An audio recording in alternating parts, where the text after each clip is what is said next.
You probably picture your first driving lesson happening at 16, right? Oh, definitely. Like gripping a steering wheel with sweaty palms while an instructor with a clipboard is, grading your every single move. Yeah, the classic stressful driver's ed experience. Exactly. It feels like this very defined, official starting line.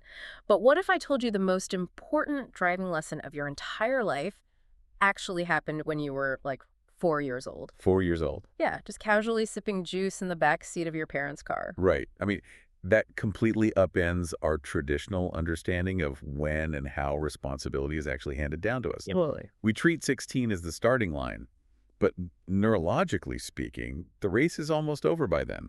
It really is. So welcome to this deep dive.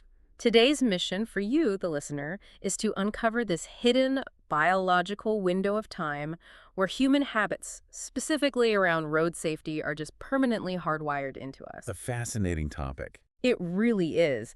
We are doing a highly focused exploration of Chapter 7 from the book HarGhar Se EkSainik, which translates to One Soldier from Every Home. Yeah, and this specific chapter really reveals why almost everything society tries to do to fix bad driving in adults is just a massive uphill battle. Okay, let's unpack this.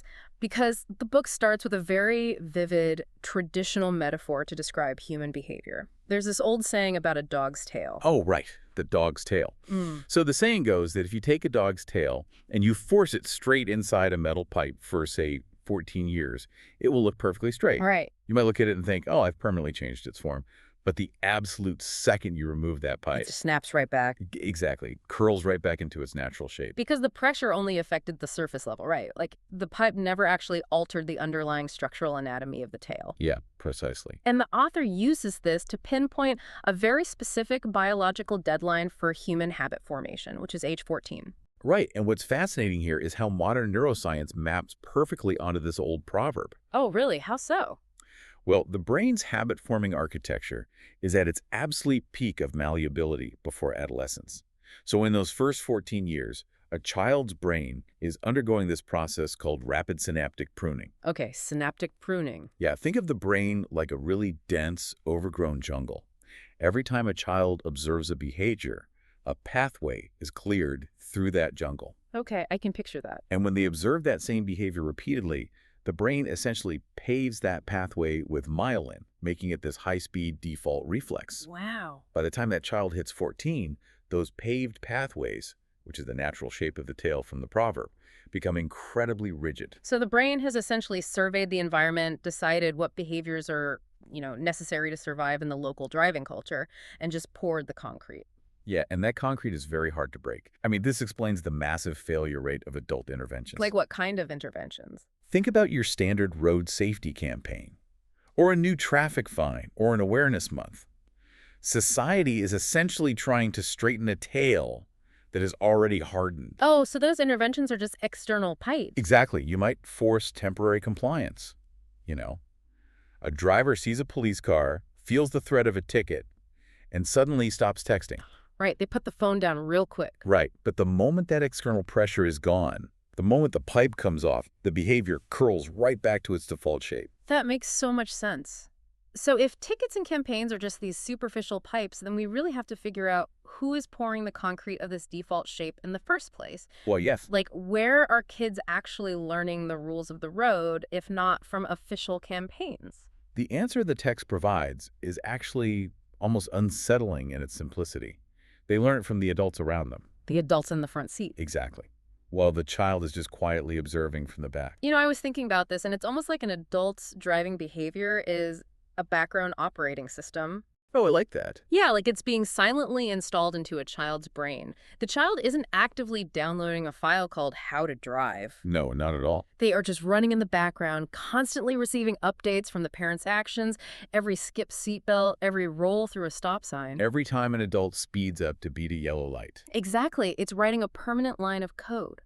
And to build on that OS analogy, the installation process is so powerful precisely because it happens before the child even has language to articulate what they are seeing. Right. They can't even speak yet, but they're watching. Yeah, they aren't listening to the user manual. They are watching the daily operation. Yeah. A parent might explicitly tell their kid, always be This safe, safety first. but the child is watching what the parent actually does when they think no one important is watching. So they are basically absorbing the definition of normal. Let's look at a really common scenario. Say a parent is doing a quick grocery run. It's 3 blocks away, a route they drive every single day. They think to themselves, I'm just being efficient. The risk is incredibly low. I'm not going to bother wrestling with my helmet for a 2-minute trip. Right, a classic calculated risk assessment based on convenience. Exactly. But the child in the back seat, however, is not calculating risk probability based on distance, are they? No, not at all. No. The child is extracting a fundamental absolute rule about how the world works. They observe that safety is not some non-negotiable law of physics. Oh. They learn that safety is highly conditional. It is based on convenience, or how far you are traveling, or whether a traffic cop happens to be standing at the intersection. And that conditional approach becomes their programmed truth. Exactly. Okay, wait, let me push back on this a bit. Sure, go ahead. Because realistically, a 14-year-old doesn't just hop into the driver's seat and start driving based on vibes, right? Yeah. Don't teenagers go through professional driving instruction when they turn 16? They do, yes. I mean, you sit in a classroom, you memorize the manual, you have a certified instructor stepping on a passenger side brake pedal. Doesn't that formal education overwrite whatever bad habits they saw on a grocery run a decade earlier? You'd think so, right. Yeah. That is the logical assumption, but the author challenges it head-on with this core principle. Observed reality always defeats printed instruction. Observed reality always defeats printed instruction. Yeah, think about the sheer weight of the data the child's brain has collected by that point. Thousands of hours. Exactly. The professional driving instructor is just another temporary pipe. They provide maybe a few dozen hours of external pressure reciting the official sanitized rules of the road in this highly controlled environment. Right.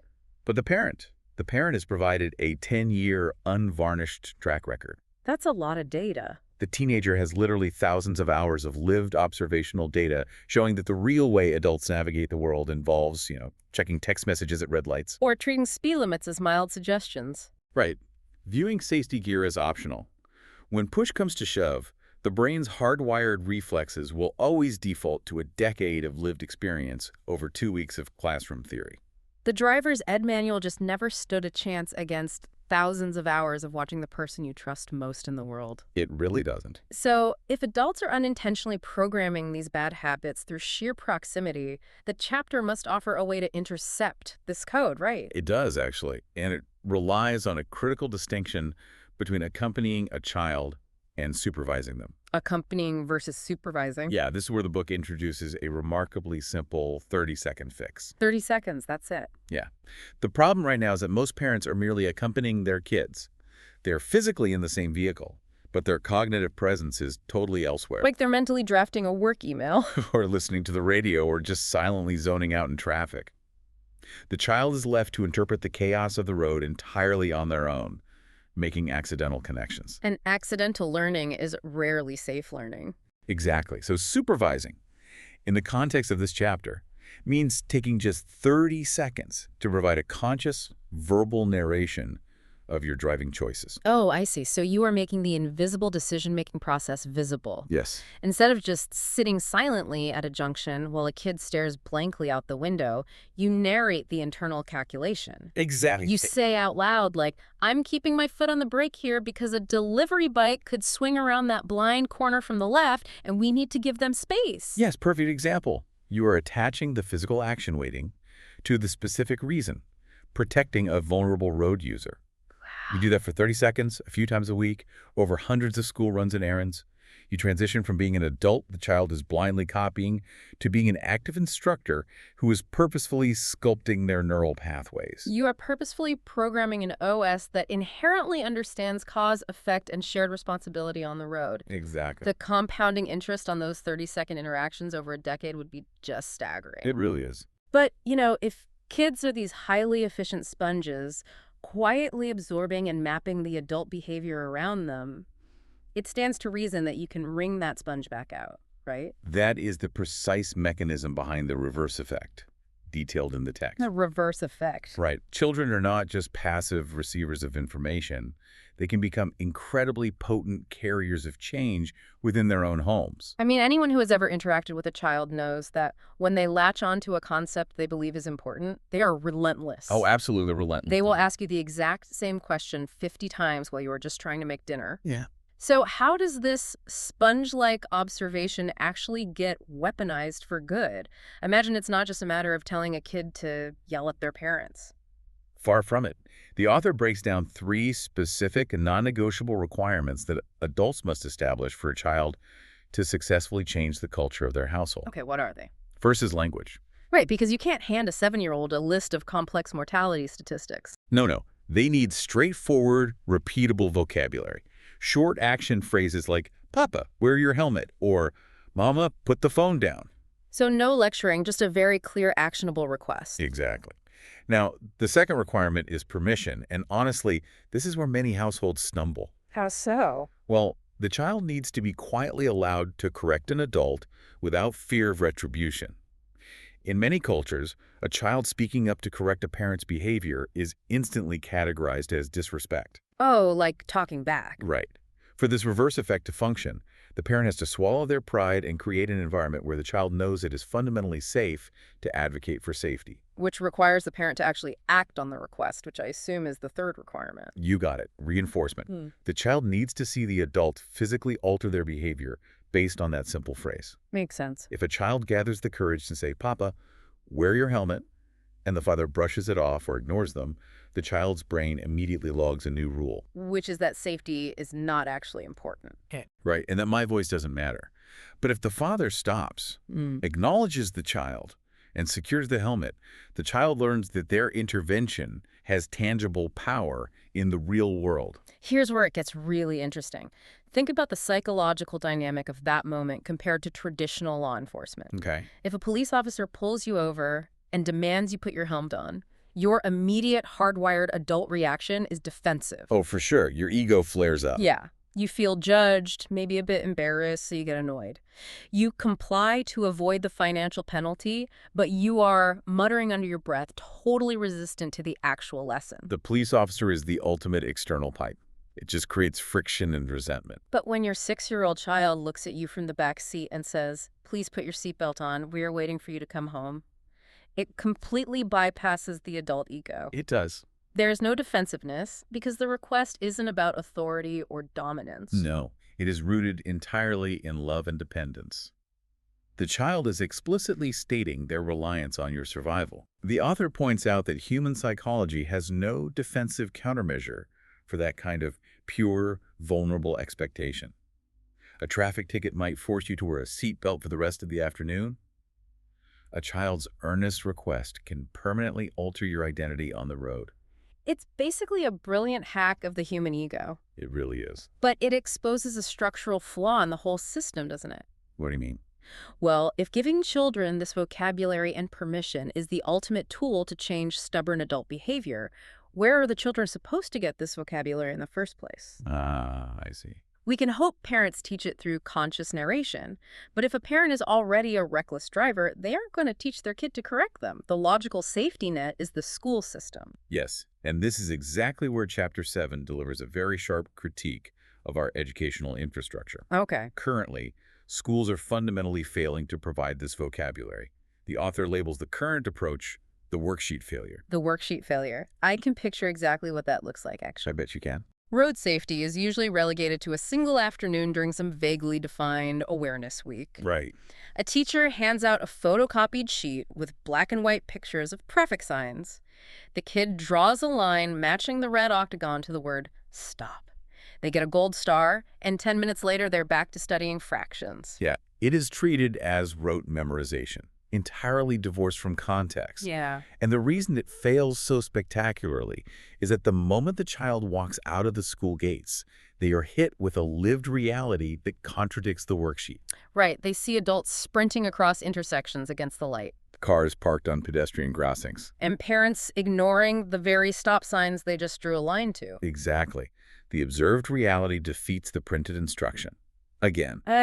So what's the alternative? Well, if we connect this to the bigger picture of developmental psychology, We know that children do not internalize life-saving instincts by filling in bubbles on a quiz. They internalize complex rules through play, through narrative engagement, and critically, through experiencing the consequences of their actions in a safe, simulated environment. Which brings us to the alternative approach championed by the Hetch Foundation, which the chapter focuses on pretty heavily. Yes, they are doing some really interesting work. They are attempting to completely dismantle the worksheet model and replace it with interactive game-based learning in school computer labs. Exactly.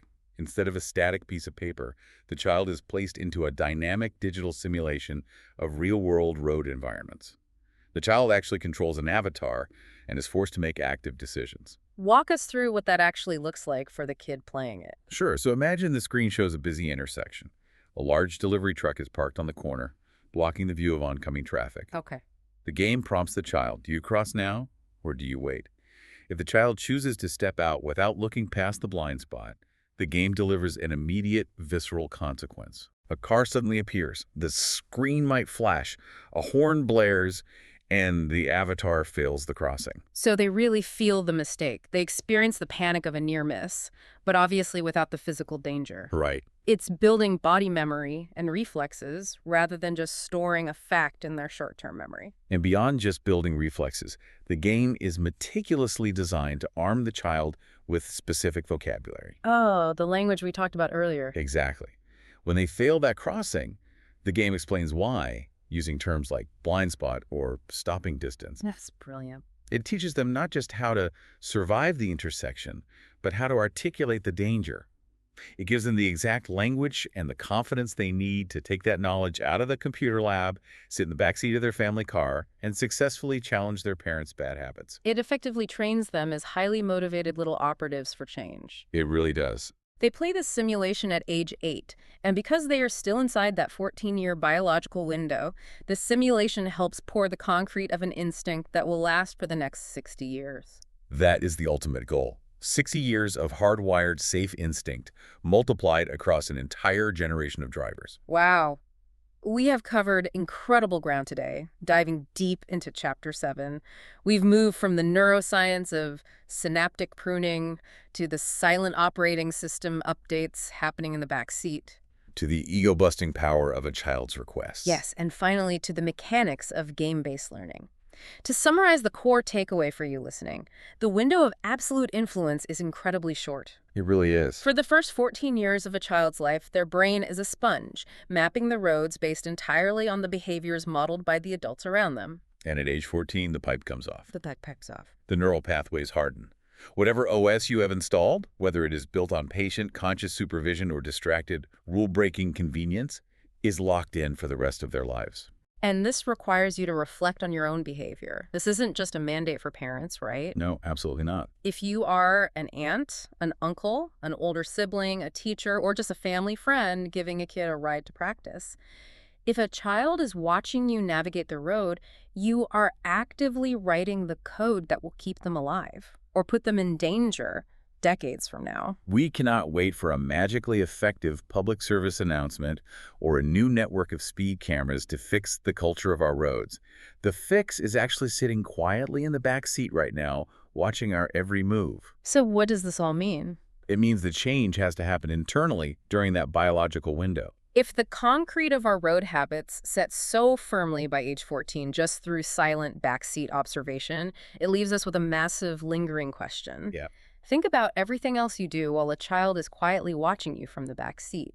How you handle a frustrating phone call, how you speak about your neighbors, how you react to minor inconveniences. That's a powerful thought. If they are absorbing your driving OS with perfect fidelity, what other massive foundational human habits are you silently hardwiring into them on the way to the grocery store? It is a profound realization about the weight of our daily actions. Thank you for joining us on this deep dive. We will catch you next time.